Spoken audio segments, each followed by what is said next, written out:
Welcome to An Honorable Profession, a podcast giving America hope since 2018. I'm Ryan Coonerty. Along with Debbie Cox Bultan of the New Deal, I'm lucky enough to be your co-host.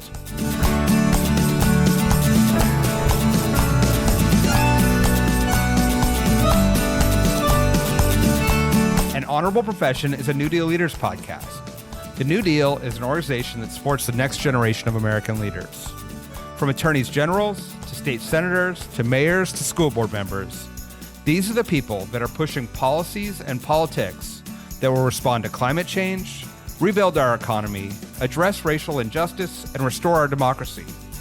These are incredibly talented people who have dedicated themselves to public service when their country and their communities needed it the most. Check out newdealleaders.org to see what I'm talking about. Today, I'm thrilled to catch up with San Jose, California Mayor Matt Mahan. First elected 2 years ago, Mayor Mahan ran on a platform of tackling some of the city's most pressing, seemingly intractable problems, like homelessness, crime, and traffic. We begin the conversation by talking about his newly announced Responsibility to Shelter initiative, a proposal that will hold homeless neighbors accountable for coming indoors and made possible by his historic investment in innovative interim housing and shelter options. We also discussed his leadership role in passing California's Proposition 36, which pitted a number of Democratic mayors against many in their own party and will increase penalties for repeat petty theft and drug offenders. We talk about his focus on utilizing tools that can improve government performance, things like performance-based budgeting and measuring results, as well as deploying AI to help optimize bus routes, identify potholes, and much more. Mayor Mahan's journey from small farming town to the running tech startups to serving as mayor of San Jose is inspiring, as is his relentless focus on making sure government delivers results for his constituents. I hope you enjoy our conversation. Mayor Matt Mahan, welcome to An Honorable Profession.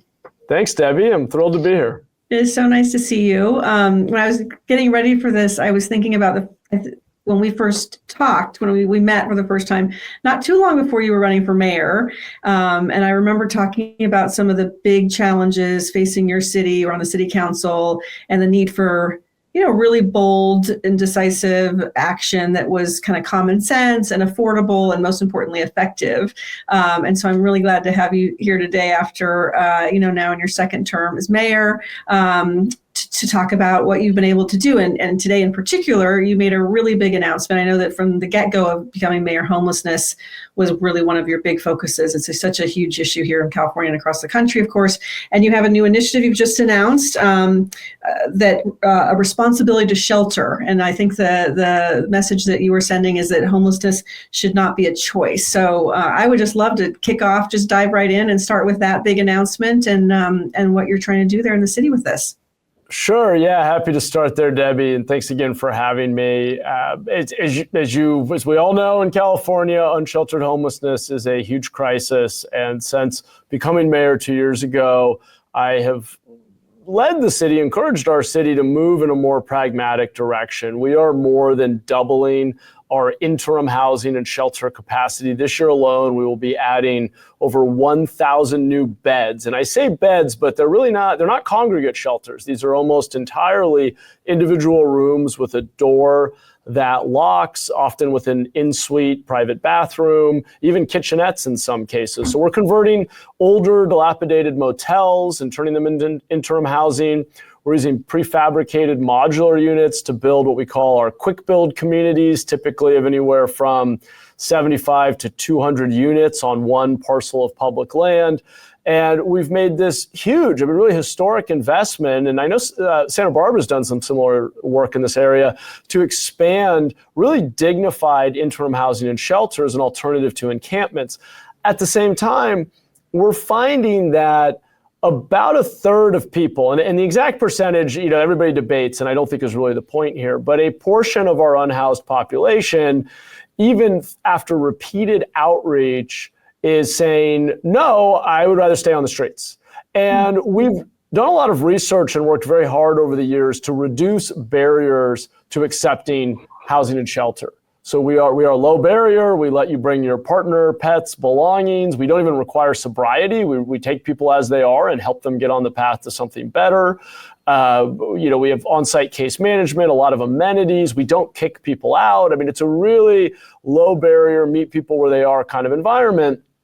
And yet the truth is, a portion of our unhoused population, typically the most visible and frankly the most costly for all of society, are folks who are often dealing with behavioral health challenges that are untreated. And the real answer here is behavioral health support. It's inpatient treatment, whether it's mental health hospitals, treatment centers. It's intervening in a behavioral health issue and getting people the help that they need.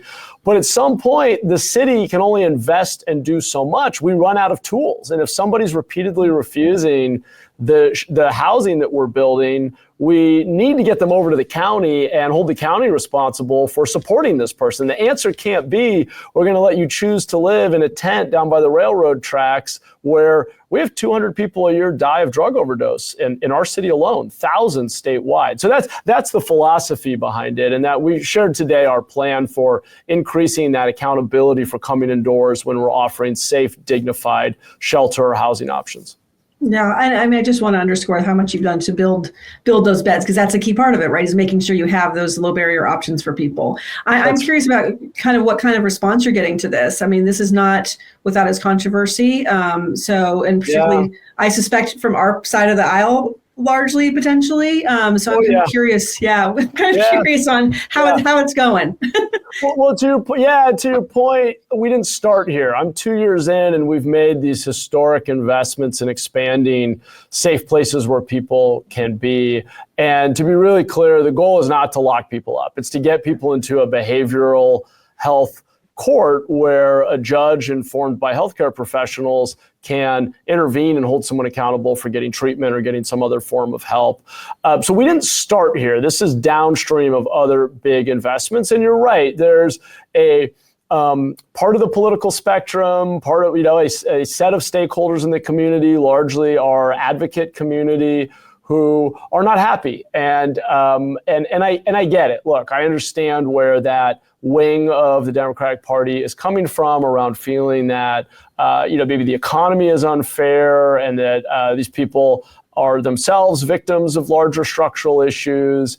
And I get that. And yet, if we're going to govern and lead our cities and states and country forward, we have to find a middle ground of what works. And when we ask taxpayers, when we ask our residents to accept interim housing for homeless individuals in their neighborhood, I've made a deal with the community, essentially. We've stood up more of these communities than any other city I'm aware of in Northern California, and we've done it by saying, we will resolve homelessness in your neighborhood. You take on the solution, you pay for the solution, you won't see tent encampments in your neighborhood. I have to make good on that promise. There's a trade, an implicit trade there, a social compact, if you will, that we're making with the larger community. And I think we're carving out a middle path. There are other cities near us that have come out and since grants passed said, we're just going to ban camping. We'll just de facto make it illegal to be encamped outside, whether or not we're offering shelter or housing. I'm trying to chart a middle course that says you can't just voluntarily choose to camp wherever you like and continue in a pattern or a cycle of addiction and whatever else may be going on. On the other hand, we're not going to criminalize the very status of being homeless. That doesn't solve the problem for anyone. So we're trying to find a pragmatic middle ground. Yeah, no, I love that. And I think it's so important. What you're saying too is that the hardest to help population this is such a multifaceted problem. I mean, it really is, as we know, a problem everywhere, but California, where we live it's everywhere. And so that hard to help population that is either dealing with addiction or mental health. I mean, I think what I'm hearing you say, or I read in your announcement is, by getting them off the streets, and you can then get them to this treatment that they're going to need, right? I mean, there's actually there has to be. I know that there's some talk about individual freedoms, but there's also a community good, as you're saying here, and that essentially, what some folks need is just to be in those treatment programs. Honestly, kind of whether or not they choose to do it. To be, I mean, is that definitely willing to intervene? Yeah, exactly. Yeah, I mean, I don't know that everyone, that folks realize just how I didn't realize how serious how addictive fentanyl and meth and some of the drugs on our streets are today. As bad as heroin and cocaine were in the 80s and 90s, fentanyl and meth can be literally 20 or 30 times more addictive, and people get trapped in this cycle and are unable to make rational decisions about their self-care. Now, I'm not for indefinitely suspending civil liberties, but I think that the humane thing to do is to get somebody, if you're unable to make good decisions and you're out on the streets and you're impacting everyone else, and by the way, these are our most costly folks as well, impacts in excess of $100,000 per person per year just on public services that we all rely on. I think we've got to get somebody say, okay, we have a hockey team here, you're in the penalty box for 90 days, we're going to get you to detox, we're going to give you some counseling, and we're going to see over 90 days if we can get you to detox and be willing to make a different decision. And we're here to support you, but for the good of the community, we can't just let you continue like this. Yeah. This is not the first time that you've taken on a really big issue like this. It's related. And I love that you talked about kind of the tools that you need to help people when you're thinking about homelessness. And that was around Proposition 36. You led a coalition of mayors to say that we needed to have more increased penalties for things like drug and theft convictions, that essentially just letting people back onto the street over and over again was not helping them. It was not helping the cities. That also kind of pitted you against some of the other interests in the party, and even the governor of our state. It passed overwhelmingly, 68%, I think. So tell me a little bit about why that was a necessary step, and kind of what you're seeing now that it's passed, or what you will see. Yeah, so that's referring to Prop 36, and it did pass overwhelmingly last November. It we're in the early stages of implementation. One thing I should just say up front, and I said this from the very beginning of that campaign, is we need our state and our counties to, just as we're doing on the city side with shelter and housing, increase our investment in inpatient treatment facilities. We have over the years, or you take the arc of the last 50 years in California, we effectively shut down, when we deinstitutionalized the mental health system in the state.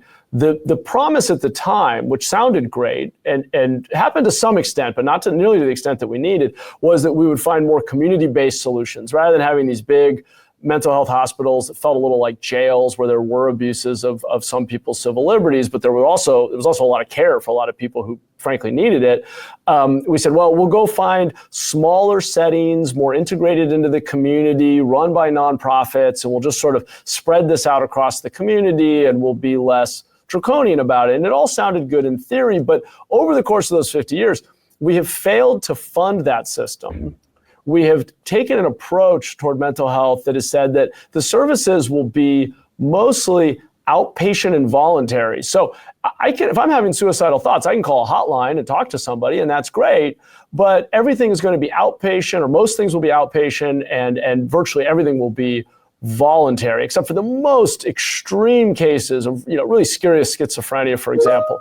And what I think that has led to is, it's tragic. We have folks on our streets who it's expensive to live here. They have a health issue or job loss. Maybe they're grappling with addiction. Maybe they're self-medicating with some substance, and end up becoming chronically homeless. And we see people deteriorate.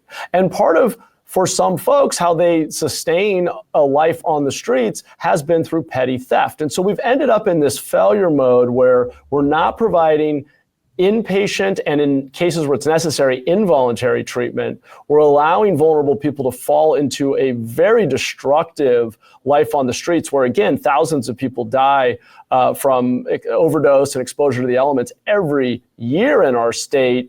And then our small businesses and our public spaces bear the brunt of the reality of life on the streets that does involve often a certain amount of crime and drug use and exploitation. I mean, I hate to, it's really uncomfortable to talk about, especially Democrats don't want to talk about these things, but we've gone into plenty of encampments, plenty of lived in RVs, and pulled out serious weapons caches, drug caches, prostitution rings. I mean, there are people being seriously victimized on our streets because they're in the shadows. And we have got to intervene and get people into treatment. So Prop 36 essentially, and I'm going on a little here, but it basically said, if you're repeatedly committing crimes like petty theft or public drug use, we need to intervene and give you a choice between jail or treatment. And we need to always have a treatment path. And this is where, again, I'm calling on our state and our counties to make that real for everyone who needs it. But we're going to give you a choice. We're no longer going to book you and then do pretrial diversion. Who cares if you show up again and you're right back in your tent encampment the same day you were arrested? That doesn't work. We need to actually hold people accountable for turning their lives around. I want to talk about the politics of this a little bit more, because I feel like, you're seeing a lot of cities Prop 36 passed overwhelmingly, as we've said a couple times. But not only that, you are seeing, I feel like Democrats who often are running these big cities, right? And this happened in San Francisco and LA and Portland and other cities on the West Coast.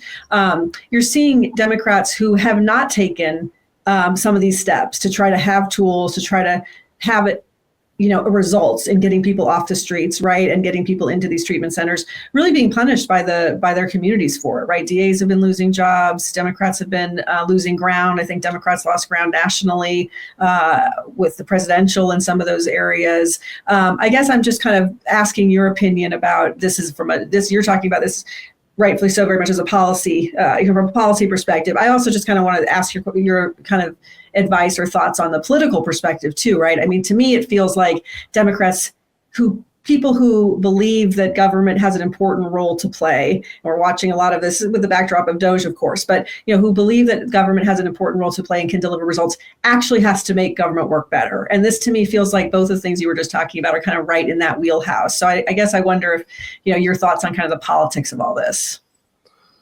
Well, I think you're right. I think at the end of the day, people want their government to deliver. It has to work, and that's what we should focus on. I think we've gotten very hung up on process, overly reliant on process. I think we have great principles, we have great rhetoric, but we have to make sure on certain issues at least, but we have to make sure that it translates into the tangible outcomes people care about. And one of the things I learned from being in the tech sector for so long is that you really should place a premium on what actually works.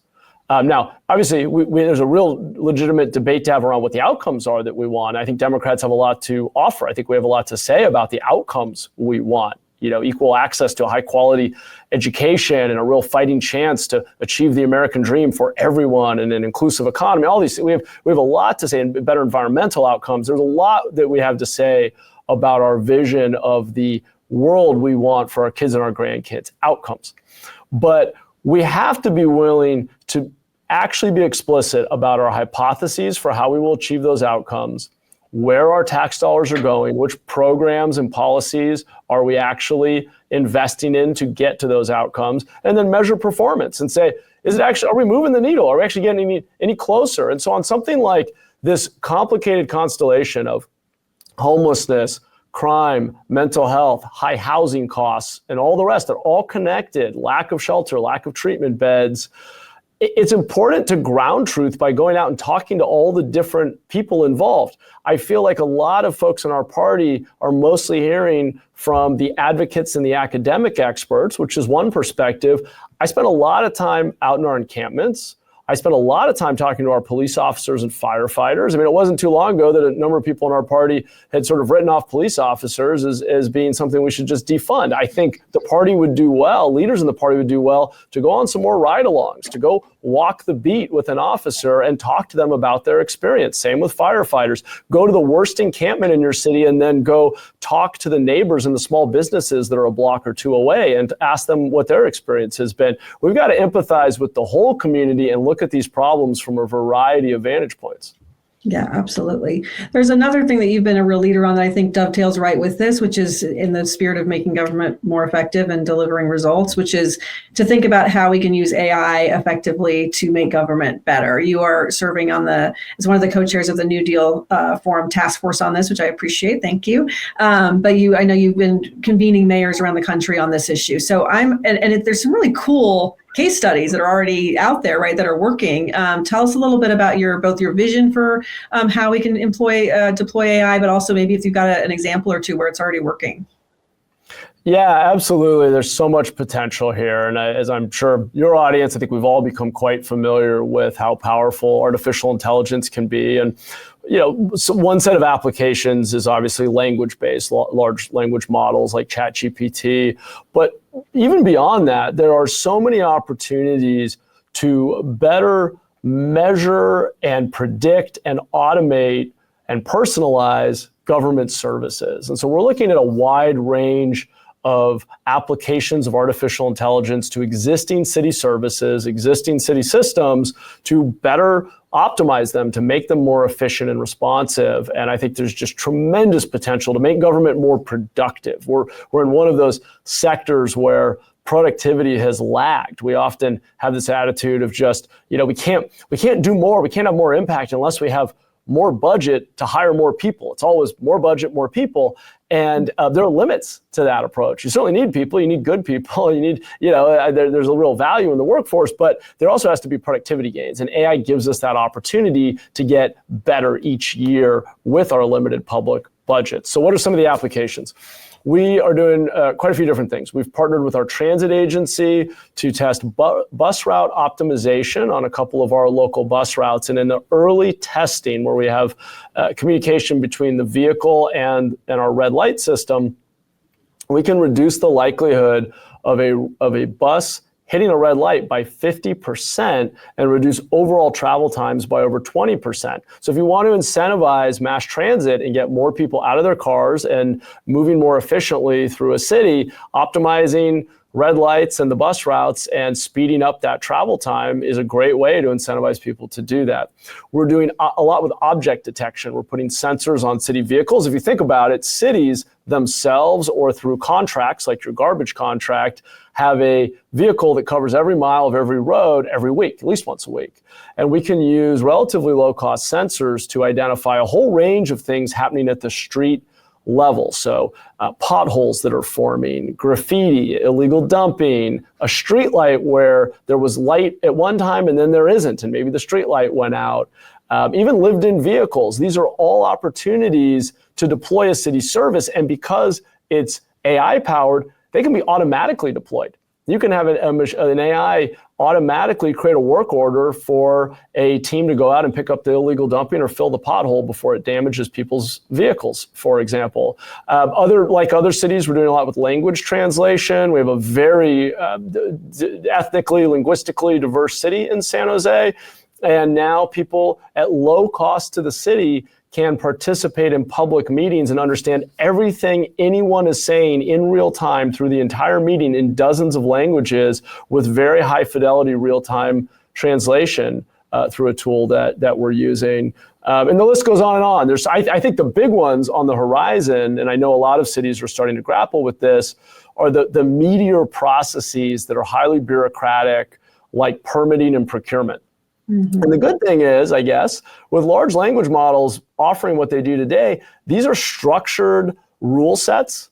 There's structured data flowing through them. And there's a real opportunity, I think, to automate more of those kinds of processes. There's another, I want to sneak in one quick other tool that I know that this is something you've been big on, and then save time to just talk a little bit about your path into public service, but that's performance-based budgeting. It's another tool that you've used. You talked a little bit a second ago, and something Jen and I also talked about this, we sometimes spend so much time thinking about getting new legislation or new orders passed, but it's the implementation and the evaluating cycle that needs to happen. It's a little bit less sexy, but it's actually probably, is, if not more important in terms of actually getting results. So how has that worked out for your city and the performance-based budgeting stuff? Yeah, you're 100% right. I think that hugely important, and we're still in the early stages of it. When I came into this office 2 years ago, we had a big matrix with a hodgepodge of different priorities. I think there were 42 or so different cards on this matrix, and they were really disconnected. It was kind of like the NFL draft. Like every elected official, every council member got to pick a few priorities and throw them in the pot. Through my first budget, and I want to thank my council colleagues for supporting this approach. We wiped that slate clean, and we came back and said, we're going to start, informed by what the residents are telling us, resident surveys, with our top. I was trying to make it 3. We ended up with 4, which is fine. I told them no more than 5. That's pretty good, actually. That's really good. Yeah, our top 4 priorities, and these we're going to elevate over everything else. So we still need to mow the lawns in the parks. We still need to run our airport efficiently. The wastewater treatment plant still needs to run. There's a lot of other city services that we are not candidates for transformation today for whatever reason. They're not top priority for us to go try to radically transform. We're happy if they get 1 or 2% better every year. But there are a few things where we need to get significantly better, maybe 10% a year better, and that's going to take real focus and innovation, and it's going to be uncomfortable. We're going to have to try a lot of new things, and we're going to make mistakes. And so we carved off these focus areas, and they're, ending unsheltered homelessness. No one should live outside in a tent. Bringing down crime rates, improving public perception of crime, and becoming the safest big city in the country once again. That's actually a moniker we had in the 90s. The third is clean and beautiful neighborhoods, and a lot of that is public perception that you have to figure out how to drive. And then third is a better place, an easier place to invest in jobs and housing. So that gets into things like permitting and zoning and all of our rules and fees and all these things. So from those priorities, we have distilled North Star goals. How do we measure success? What is the actual metric that's the outcome we care about? And maybe it's a few things. And then what are the inputs?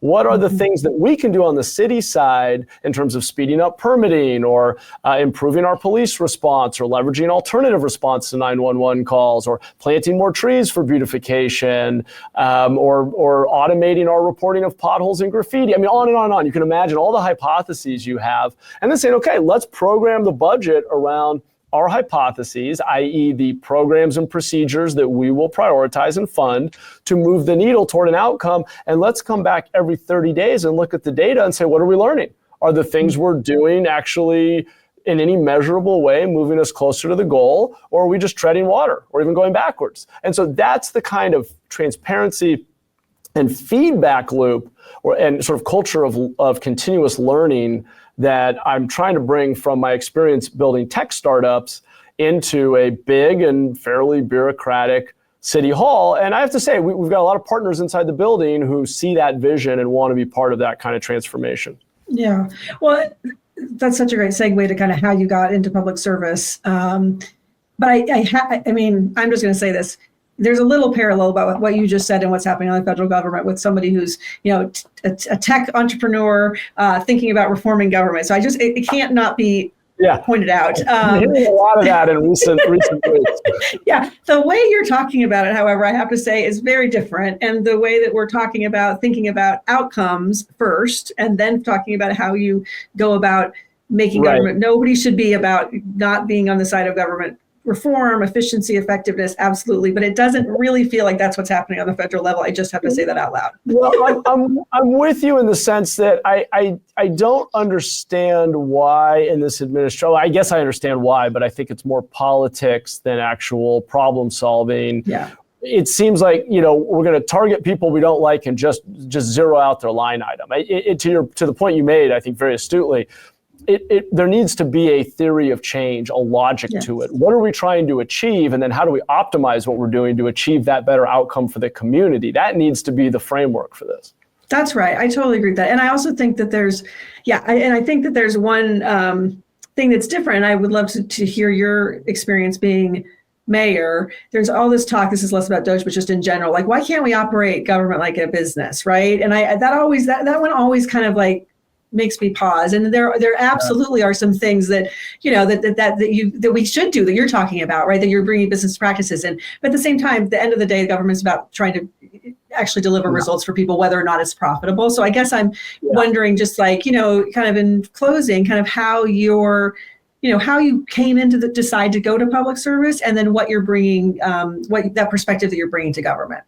Yeah, absolutely. And I can't restrain myself from commenting on that question of why can't government be more like a business? I hear that all the time. And I think as you were pointing to, there are some ways in which we can learn from private sector innovation. And there are some fundamental ways in which we can't. And we've got to find the things like performance management and hiring and retaining the best and brightest and tying pay to performance and having more kind of a feedback loop. I mean, there are things that I think we can do better. Being okay with generating revenue in non-traditional ways that can sustain some of the public things we want to do. We don't even allow commercial uses in most of our parks, for example. And so there may be ways in which we can be a little more business-like. And then there are other ways, to your point. We've got to serve everybody. We don't get to pick our customers. We don't get to just willy-nilly move prices up and down on most things. And even if we knock it out of the park, it's not like revenue goes up and then we can invest in more R&D. I mean, it's not analogous in certain ways. But anyway,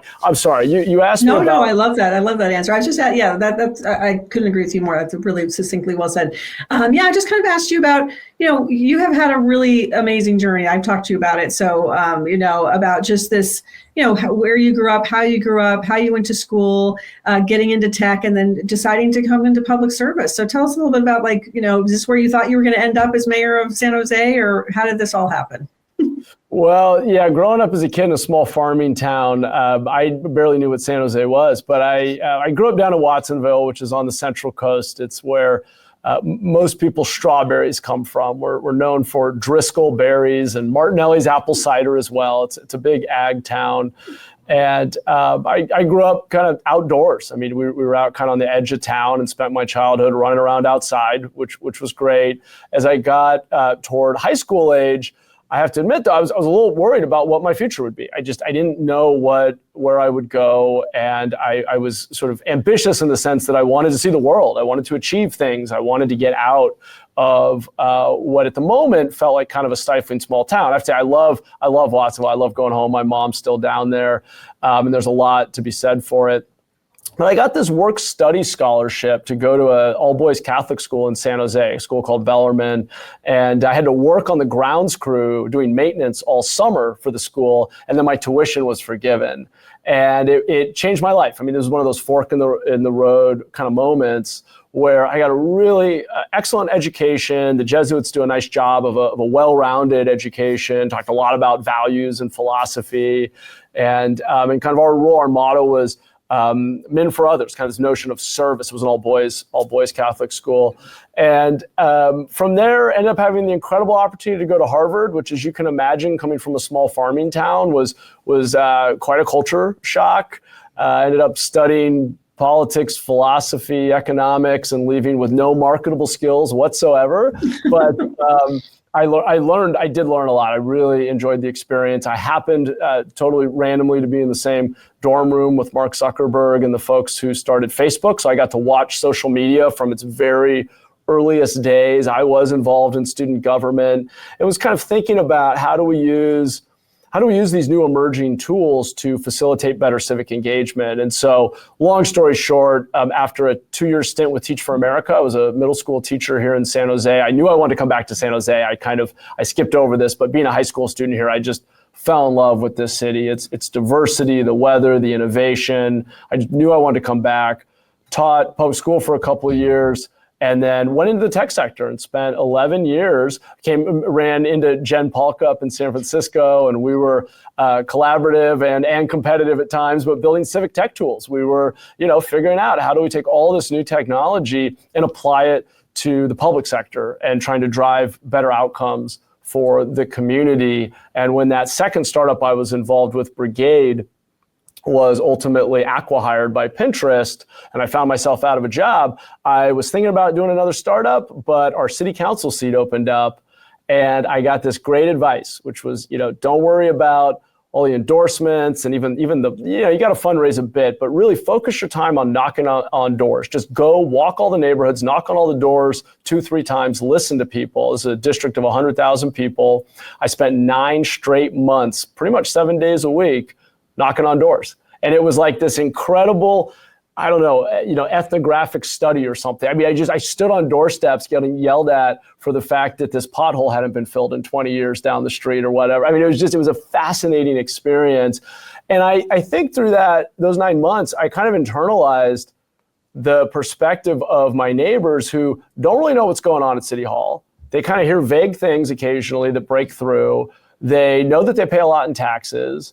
And they just, their experience of government is what they experience when they step out of their front door every day, when they drive down a road, drive past a homeless encampment, when they're, if they're applying for permits to start a new business or remodel their kitchen. I mean, it's this kind of day-to-day experiential feel that they get for whether or not things are going in the right direction. And I definitely came away from that experience with this reform mindset, this feeling that we should have a mission of making government work, making it better, making it more focused, more efficient, more technology forward to deliver better outcomes, because serving in government is a privilege. And I think it's the work we do is kind of sacred work of maintaining public trust and using other people's money to make everybody's life better. And I'm thrilled to be in this role, and it's a real honor to be able to be mayor of the largest city in Northern California. And the town that you love so much. It has been such a pleasure to have you. I mean, just a great way to end it. I wish all of the conversations we were having in politics and government was this conversation today, but it's a great reminder that that so much good is happening at the state and local level in particular. So just thanks for all your work, and you're a great model that we know people are learning from across the country, and we look forward to continuing our work together. Thanks, Debbie. I look forward to working together more. Thank you. Really appreciate it. Thanks so much. Thanks, Mayor. Take care. Good to see you. You too. An Honorable Profession is a New Deal Leaders podcast. Thanks to the team at NewDEAL for producing this episode. We encourage you to bring honor to public service, and because we keep things honorable, no tax dollars are used in the making of this podcast.